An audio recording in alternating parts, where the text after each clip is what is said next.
आप सभी देशवासियों को स्वतंत्रता दिवस की हार्दिक शुभकामनाएं। यह स्वतंत्रता दिवस हमारा हमेशा बरकरार रहे। हम लोगों को ये जो आज़ादी मिली है, ये इतने आसानी से आज़ादी नहीं मिले।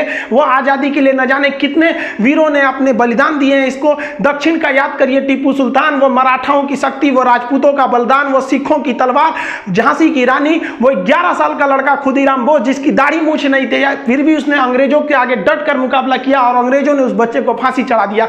वो सुभाष चंद्र बोस याद कीजिए, वो भगत सिंह, चंद्रशेखर आजाद, अशफाकुल्लाह खान, राम प्रसाद बिस्मिल, न जाने कितने वीरों ने इस देश को सींचा है अपने रक्त से, तब हमें ये आज़ादी मिली है। लेकिन आज भी अशिक्षितता के अभाव में, अशिक्षितता के कारण हम इस आज़ादी को अच्छे से नहीं ले जा पा रहे हैं। जितना देश को आगे जाना चाहिए, अभी भी देश को आगे ले जाने की ज़रूरत है।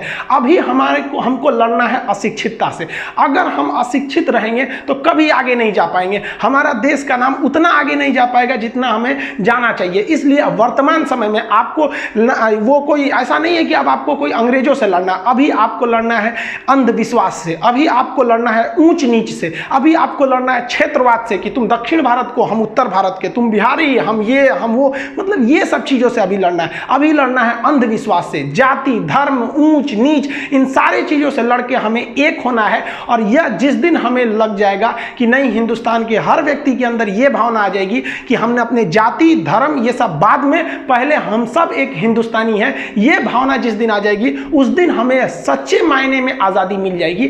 अभी हमें बहुत कुछ करना है इस देश को आगे ले जाने को। हमें अपने देश को अमेरिका, ब्रिटेन, जापान जैसे देशों के विकसित श्रेणी में लेके आगे जाना है। ये केवल हम तभी ले जा सकते हैं जब हम शिक्षित होंगे। नई शिक्षा प्रणाली भी इसी ओर में कदम बढ़ाने के लिए एक बहुत ही बढ़िया कारगर साबित हुआ है। हम लोगों ने, ऐसा नहीं है कि हम लोग आज़ादी के बाद हर मोड़ को देखा, ऐसा नहीं कि केवल विकास देखा या केवल मतलब विकासहीन देखा। हम लोगों ने बहुत सारे अच्छे काम भी किए। ग्लोबलाइजेशन, प्राइवेटाइजेशन और जो लिबरलाइजेशन था, उसने देश ने काफ़ी तरक्कियाँ भी की। हमने कई सारे युद्ध भी देखे। उस कई युद्धों में हमने ऐसी जीत दर्ज की जो पूरी दुनिया में कहीं नहीं देखी गई थी। 71 की लड़ाई में जब 93,000 फौजियों को हमने घुटना टिका दिया था।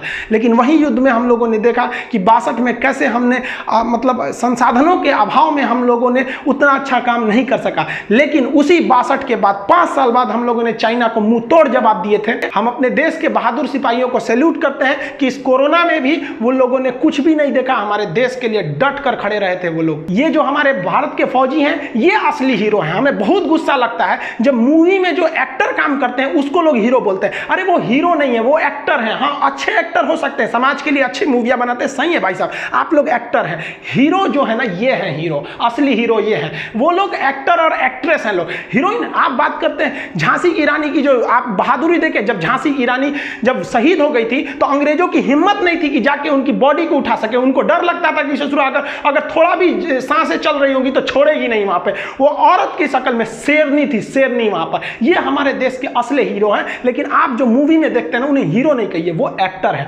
हमारे देश के लिए ये सच्चे हीरो हैं। सैनिक केवल वो नहीं होता है जिसके पास हथियार हो, मेंटली भी आपको तैयार रहना पड़ेगा ताकि देश के लिए जब जरूरत पड़े तो आप आगे आ सके। हमारे सैनिकों के कदम से कदम मिलाकर चल सके ताकि इस देश के निर्माण में हम सब का योगदान हो। और भारत माँ का जो परचम है पूरी दुनिया में ला रहा है और दुनिया याद करे, मिसाल दे कि एक देश का, कि वह देश भारत जहां हजारों किस्म की भाषाएं बोली जाती है, 10 रंग के लोग रहते हैं, हर तरह की जलवायु पाई जाती है, ऊंच नीच, बड़ा, जाति, धर्म, हर चीज है। लेकिन जब देश की बात आती है तो हम सब एक रहते हैं। हमारे मकसद है कि हिंदुस्तान के कम से कम 10 करोड़ लोगों को हिंदुस्तान के बारे में बताएं, हिंदुस्तान के जो गौरव था, जो इतिहास थी हमारी, उससे रूबरू कराएं। और हमारा यही टारगेट है कि हम अपने यूट्यूब के माध्यम से या ऐप के माध्यम से 130 करोड़ जनता में से कम 10 करोड़ जनता को यह बता सके कि हम वही हिंदुस्तानी है जिसके आगे सिकंदर भी नतमस्तक होकर चला गया था। हम वही हिंदुस्तानी है जो दुनिया को बुद्ध दिए, महावीर स्वामी दिए, हमने नालंदा विश्वविद्यालय दिया। यही वो धरती है जहां से आर्यभट्ट को दिया गया था।